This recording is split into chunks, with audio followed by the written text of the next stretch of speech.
মহান রব্বুল আলামিন আমাদের যখন মাতৃগর্ভে সৃষ্টি করেছেন এবং আস্তে আস্তে বড় করেছেন, তখন মায়ের সাথে আমাদের সম্পর্ক ছিল নাভির। যে নাভির দ্বারা খাদ্য দিয়ে আমাদেরকে সৃষ্টি করেছেন, আস্তে আস্তে 10 মাস 10 দিনে পূর্ণ করেছেন।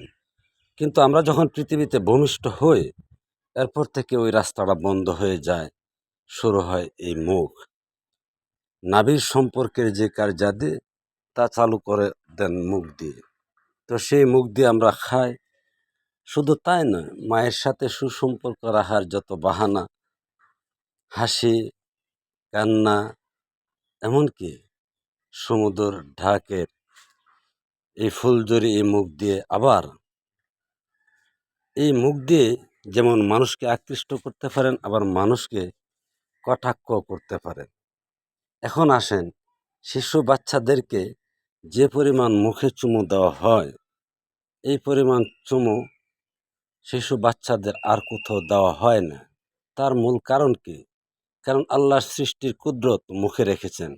যেমন আমাদের বাচ্চারা যখন কোনো আঘাতপ্রাপ্ত হন বা সামান্য একটু ক্ষত হয়ে যান, তখন মায়েরা, এমনকি আমরাও এই মুখের থুতু দেই, যেটা নিয়ে মহা ঔষধ।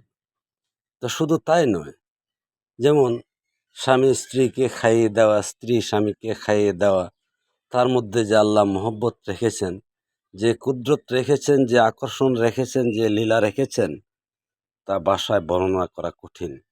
তাই একটা মানব জীবনের সুখ, শান্তি, প্রেম, মহব্বত, সকল কিছুর মূল কেন্দ্রবিন্দু হলো মুখে।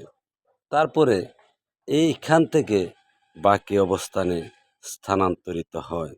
তদ্রূপ আল্লাহ নবীর প্রেমের বেলাও মুখ একটা অতুলনীয় বস্তু, যা একজন প্রেমিক প্রেমিকা ছাড়া বোঝা বলা খুব দুষ্কর বিষয়।